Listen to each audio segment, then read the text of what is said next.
బాధపడుతున్నావు? ఎవరో ఏదో అన్నారని ఏడ్చుకుంటూ కూర్చోవడమేనా? కన్నీళ్లతో పిల్లల్ని గనలేము. పద, ఈ కన్నీళ్లతోనే ఆ భక్తాంజనేయుని సన్నిధానానికి వెళ్ళి మనకు సంతానాన్ని ప్రసాదించమని మనసారా వేడుకొని వద్దాం. అంజన్నా మా అంజన్నా,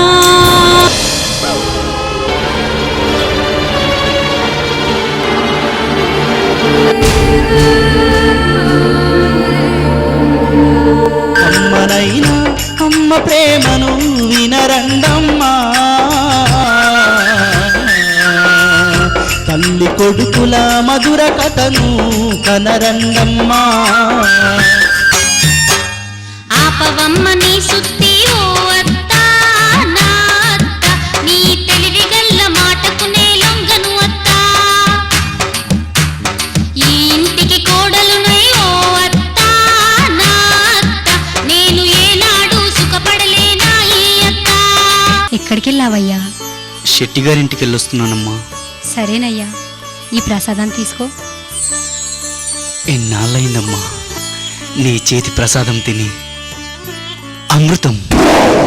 రోజు రోజుకి ఆ తల్లి కొడుకుల ప్రేమ అనురాగాలు ఎక్కువైపోతున్నాయి.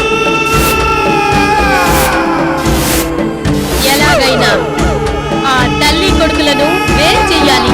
ఎర్రబుగ్గలదాన ఎంత ముద్దుగున్నవే నాయి ముద్దుల సూరమ్మ, నువ్వెంత సక్కంగున్నవే నాయి ముద్దుల సూరమ్మ. వాళ్ళు కల్లసిన దాన వయ్యారాల జానవే నాయి ముద్దుల సూరమ్మ.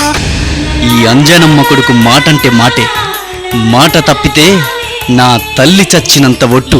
నీ తల్లి గుండె కావాలి, తెచ్చివ్వండి. నా తల్లి గుండెనా? అవును, నీ తల్లి గుండెనే. మాట ఇవ్వగానే సరిపోదండి, మాట నిలబెట్టుకోండి. ఏమే నీకు దండం పెడతానే. మా అమ్మ ప్రాణం తప్ప ఏ కోరికైనా కోరుకోవే, అది ఈ ప్రపంచంలో ఎక్కడ ఉన్నా కానీ క్షణంలో తీసుకొచ్చి నీకు ఇస్తానే.